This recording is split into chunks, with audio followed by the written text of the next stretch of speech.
We call it the CISO conundrum. If you spend $10 million on cyber and nothing happens, you've overspent because you didn't have to spend that much money. Or if you spend $10 million and you get breached, then obviously you didn't know what you're doing. You didn't ask for enough money. Welcome to the CISO Wise podcast, where CISOs and cybersecurity leaders share their wisdom gained from years of experience on what works and what doesn't in building a cybersecurity program. Listen to CISO Wise on the go by subscribing to the CISO Wise podcast, available on all podcast apps. This is Earl Crane with the CISO Wise podcast. I'm joined today by Mark Morrison. Mark is the Senior Vice President and Chief Security Officer at the Options Clearing Corporation. Previously, Mark was the Chief Information Security Officer with State Street Bank. Mark has had a long and distinguished career in the Defense Department and intelligence community, serving in multiple cybersecurity leadership roles. This episode is brought to you by the Carnegie Mellon University CISO Certificate Program, which is named a National Center of Academic Excellence in Information Assurance Education by the NSA and the Department of Homeland Security. In the CISO program, you will learn the skills you need to be an effective CISO through targeted, interdisciplinary coursework and hands-on practical applications led by faculty from Carnegie Mellon University's Hines College and the Software Engineering Institute, including yours truly. I invite you to learn more by visiting hines.cmu.edu/CISO or follow the link in the show notes below. Mark, welcome to the program. Thank you, Earl. Pleasure talking with you as usual. I wanted to open up by asking, and leaving this as an open-ended question to start, based on your experience as a cybersecurity leader, what have you discovered works well to drive your security initiatives forward? One of the key takeaways in order to become more effective is being able to listen to what people are telling you across the business. In most implementations of a security program in private industry, and to a certain degree government, you're in a support organization. It's not the primary function of the organization for security. In the financial community, obviously, we're here to support the financial markets, the financial infrastructure.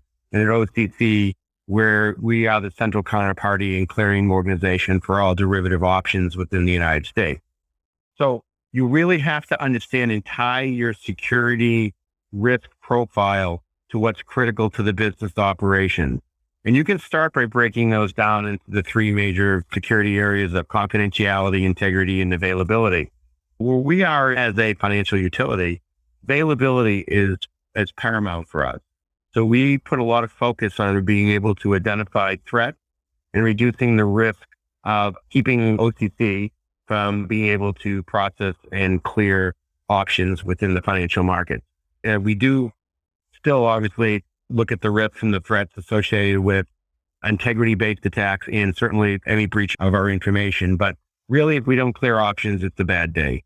So as you're trying to get more proactive with your security posture, focusing on response and recovery, have you seen organizations or any operations that are working particularly well?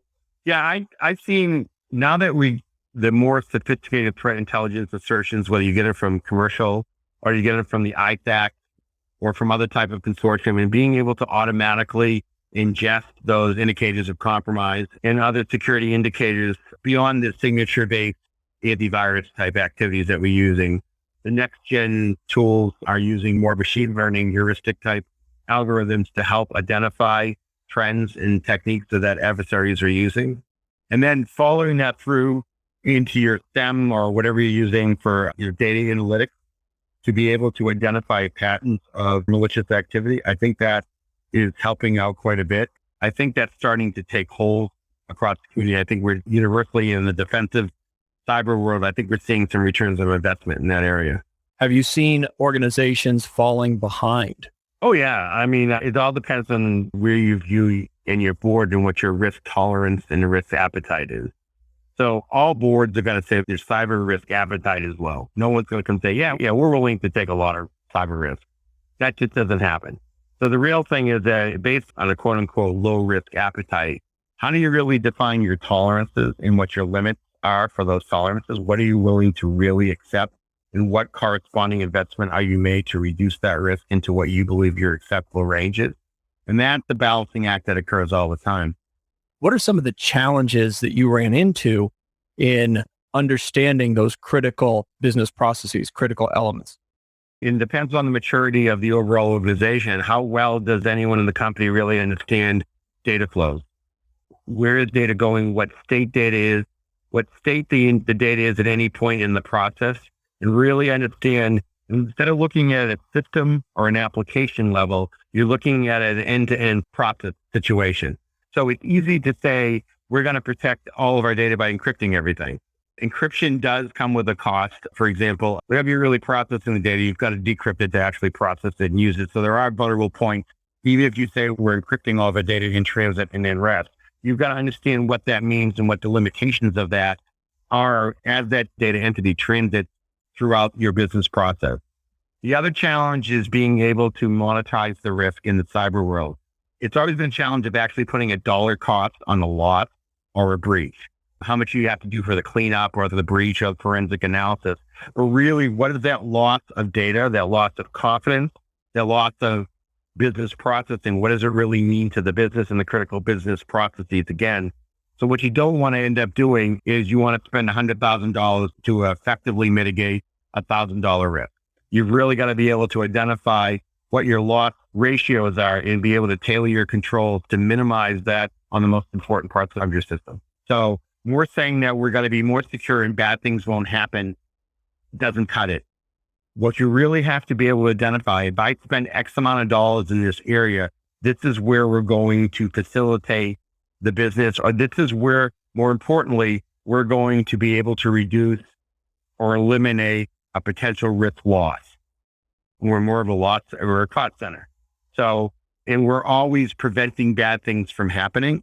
We call it the CISO conundrum. If you spend $10 million on cyber and nothing happens, you've overspent because you didn't have to spend that much money. Or if you spend $10 million and you get breached, then obviously you didn't know what you're doing. You didn't ask for enough money. What are some of the lessons learned or challenges that you've had that you could share when it comes to trying to show the return on investment and what a security investment is going to achieve? One of the challenges is, how do you really define the key risk indicators and the resulting metrics and measurements that show the value of the security program? Because as I mentioned before, you're basically a lot of times measuring things that don't happen. So what you really need to be able to spend a lot of time on developing what are your key performance indicators and your key risk indicators are, and then being able to put in the right metrics to be able to measure to show the investment. And that consistently is the challenge. And you ask any of the CISO communities or the folks like SEI or anyone else, developing security metrics that are effective, repeatable, and provide not just the answers that you're trying to put forward, but provide trending information that beyond the CISO, that the CFO, that the board and others can use, is a real challenge. What advice do you have for communicating with business units when implementing new controls that impact the business? You and your security team really do need to work very closely with the business. You've got to understand what's important to them and what's important to the business.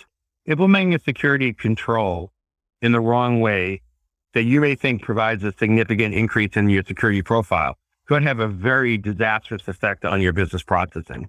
So you've got to find that sweet spot, that balance. We have adequate security, but you're also supporting the critical business functionality. Could you share an example, maybe when you've seen a security control implemented with good intentions, but had disastrous consequences on the business impact? I think it's how you're doing identity and access management is a good example about being able to define roles and entitlements associated with, if you're implementing role-based access control, and how you define the roles and how you translate those into AD groups, if most people are using AD, and how you define those so you don't support toxic combinations on the business side, but you also don't put so many entitlements and controls and lock it down too tight, where people have to constantly going back into the system to keep going to ask for additional entitlements and additional authorizations, either into the application or into the data itself. You could have a serious impact on how the business and who gets access to what. The other problem you have is if you don't understand how the business works on access control, what you'll do is you'll allow toxic combinations, you'll allow nesting of authorizations, you'll allow your AD to get out of control. When people do change roles they're basically keeping all of their legacy authorizations or entitlements with them, and you're not then stripping them away. Or second of all, when someone new joins the organization, you're just going to use modeling. So you have a person that's been there 15 years and has an elevated set of privileges. Somebody new comes in, you automatically give them the same set of privileges because it's easier to do it that way instead of actually working with the business to actually figure out what type of entitlements are necessary for each role. You mentioned that there was data flows and monetizing risk as one of the challenging areas in listening to your business units. Do you remember what the second one was that you wanted to highlight? Yeah, I think the other challenge that you have is trying to get away from just implementing a reactive security program. I think we tend to, with the emerging threat, if you follow the classic NIST cybersecurity framework model of the 5 functions, all of us have put a lot of emphasis on identify, protect, detect. And I think that's all good. I think you need to do that. And I think you need to have very strong controls because you've got to prevent as much as possible.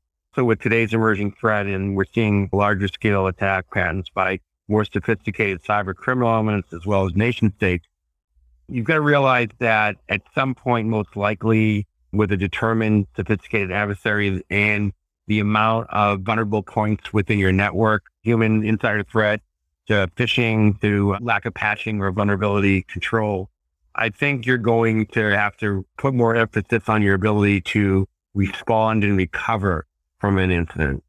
So a lot of more mature cybersecurity programs are really trying to measure what we call dwell time, to be able to reduce the dwell time, to be able to, as quickly as possible, to identify that an adversary has breached your perimeter or an insider is starting to do either inadvertent or malicious activity inside of your enterprise. And I think what you really want to be able to do is put the controls in place to identify malicious behavior as quickly as possible and have the capabilities to isolate, contain first, and then go through to eradicate the incident versus just saying we're going to build the wall higher on the perimeter and just hope that nobody breaches it. So you're seeing this new emerging field within cyber called cyber resiliency, and that's the ability to bounce back from various levels of attack. And I think that's going to be one of the ways that's going to improve our game on the defensive side in really integrating cyber intelligence so you can get more predictive. Here we use a multi-tiered method of being able to identify and risk rate cyber attacks that we see out in cyberspace based on general cyberspace attacks, or ones that are targeting financial communities and then financial utilities. So we can understand better how they would manifest attack against OCC. And that goes back to understanding the business. So what would an adversary, if they were really trying to attack you, what would they go after? How would they work that through? Where would they go laterally? What kind of piece of data or systems would they be looking to compromise? I want to touch on something you mentioned there. As we've gotten better at cybersecurity and the cyber defense community is doing better each year, we also hear the challenges of the workforce shortage, the lack of cybersecurity professionals. Do you really think that this is an issue that we need more cybersecurity professionals? We need better professionals. We need more tools. How do you feel the workforce is progressing? Well, I think the answer is yes to all of those. We are seeing some relatively new and very encouraging technologies that are coming out. As I said earlier, I believe the better introduction of machine learning, artificial intelligence, data analytics into more advanced data analytics into the security world could be a significant game changer for the defensive cyber community. I think that's a very good positive step.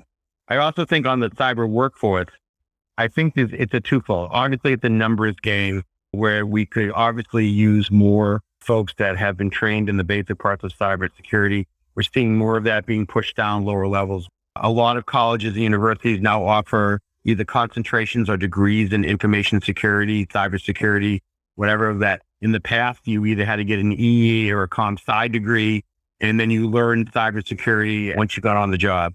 So I think that is beneficial. I think the other part is training.